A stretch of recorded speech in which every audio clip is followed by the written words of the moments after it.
देखंतु आज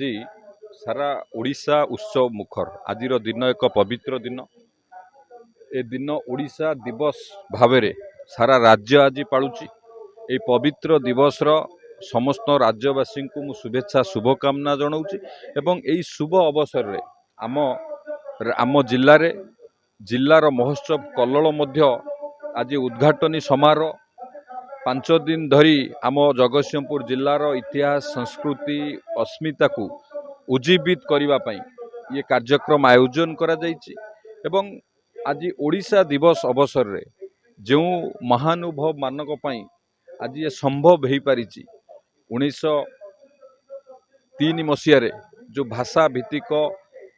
प्रदेश पई जो आंदोलन से नेतृत्व रे हेतिला एवं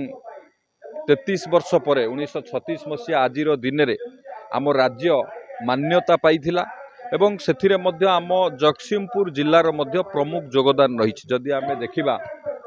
शारला दास को कथा लिखिबा देखिबा तांको लिखित ओडिया महाभारत ही जेतेबेले भाषा भित्तिक स्वतंत्र प्रदेश पई जो आंदोलन चलीथिला तांको लिखित ओडिया महाभारत ही प्रमाणित करिथिला आम ओडिशार आम ओडिया भाषा कथा आम ओडिया संस्कृति कथारू ही सेथिरू ही प्रमाणित मिलिथिला। तो निश्चित भाव में यही उत्सव को जेतेबेले आमे आयोजन करुचे उद्देश्य आमर पूर्वज मानक जो जातीयता भाव राष्ट्र प्रेम जो थिला सेटा वर्तमान युवपीढ़ी की मन में किभली भाव में प्रेरित हम से माने तांको प्रेरणा रे आगु को बढ़िबे। जो लक्ष्य रही सरकार विकसित ओडिशा बा विकसित जगतसिंहपुर गठन करने युवक माने जेतेबेले आगु को आसीबे तार नेतृत्व नेबे सेतेबेले संभव हम। तेणु पूर्वज मानकर आमर ऐतिह्य सेमानकर जातीयता भाव सेमानकर राष्ट्रीय प्रेम से अनुप्राणित होगी आमर वर्तमान पीढ़ी आगु को बढ़ापी ये निश्चित भाव में सहायक हम एवं जगतसिंहपुर जिला को सबुबेले सरकार गुरुतर सह देखुं सबु क्षेत्र में किभली भाव में विकास हम शिक्षा स्वास्थ्य गमनागमन आउपरे गुरुत्व दि जाउची एवं मु धन्यवाद देवी जिला प्रशासन को बहुत सुंदर भाव में ये महोत्सव को आयोजन करचंती। तार आज उद्घाटन समारोह रे आम सहित आज उपस्थित थिले मान्यवर मंत्री पशु संपद विभाग मंत्री द्वारा उद्घाटन करागला। 5 दिन धरी ये कार्यक्रम चलिबो एवं समस्त जगतसिंहपुर जिलावासी को मु शुभेच्छा शुभकामना जनइबा सहित ये कार्यक्रम को समस्ते आसिकी आमर जिलावासी एथिरे जोग देकी आमर जो उद्देश्य नहीं पालन होची ताको सफल करांतु। निश्चित भाव में मु आज ये जो पवित्र उत्कल दिवस उपलक्षे ओडिशावासी को अनेक अनेक शुभेच्छा शुभकामना। विशेष करी आज जगतसिंहपुर जिला सारला माटी रे यही जो पर्व कल्लोल जिला पर्व कल्लोल बा उत्कल दिवस उपलक्षे उपस्थित रही मु निजको गौरवान्वित मन करुच्ची। यही जगतसिंहपुर जिला होची गोटे संभावनार जिला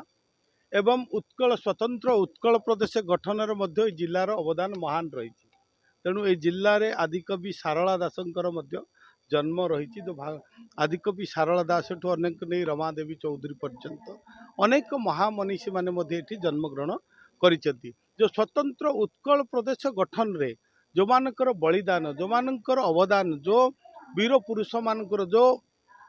आमर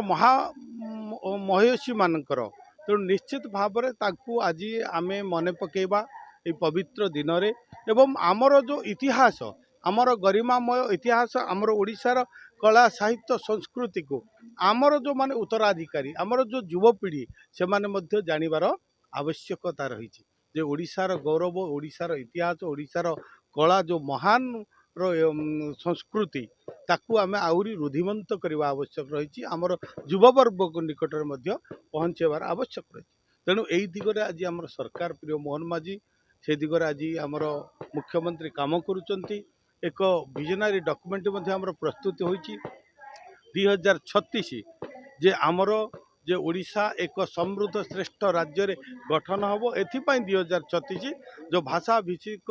उत्कल प्रदेश गठनर 100 वर्ष पूर्ति हम 2036 बेलू से आमर स्वप्नर ओडिशा किपरि होइथिबो सेही विषय आम प्रस्तुत अच्छु। आपण जो कथाटी प्रथम रखिले से मु सर्वप्रथम कृतज्ञता ज्ञापन करी आमर लोकप्रिय मुख्यमंत्री श्री मोहन चरण माझी महोदय को आमर केन्द्रमंत्री श्रीयुत धर्मेंद्र प्रधान महोदय को आमर राज्य सभापति एवं नूतन भाव में निर्वाचित होता राज्यसभा सांसद श्रीयुत मनमोहन सामल महोदय को एवं आम संगठन मंत्री श्रीयुत मानस महांती महोदय को एवं जगतसिंहपुर जिलावासी अकुंठ भल पाइबा एवं निस्वार्थपर समर्थन आज आशीर्वाद आज जो आपण पचारे मुझे समस्त को धन्यवाद देवी एवं दीर्घ वर्ष धरी आपण मानकर भल पाइबा स्नेह श्रद्धा एवं निरपेक्ष न्यूज आज काम करने उत्साहित करी आपण समस्त को धन्यवाद से नुआ दायित्व हुए तो आम सरकार आम दल आशीर्वाद करिसेंती मोर प्रत्येकटी समय एवं समस्त सहित विचार विमर्श करी जगतसिंहपुर जिलार उन्नति प्रगति किभली भाव में हम ए क्षेत्र में मोर प्रत्येकटी समय रहिबा एवं आज उत्कल दिवस बा ओडिशा दिवस पालन एवं आम जिला महोत्सव कलर आज आपण जो कथा कहले ये मंचटी आम भाषा आम ऐतिह्य परंपरा संस्कृति विषय आलोचना हुए एवं वर्तमान युवपीढ़ी एवं तांको आमर ऐतिह्य परंपरा कथा आम ये कहू जे आम इतिहास रे केते संघर्ष करी भाषा को लेकर स्वतंत्र राज्य भाव में जो मानकर बलिदान रही ताकू वृथा दबा नहीं प्रत्येकटी समय आम आम माटी आम राज्य आम देश काम करवा।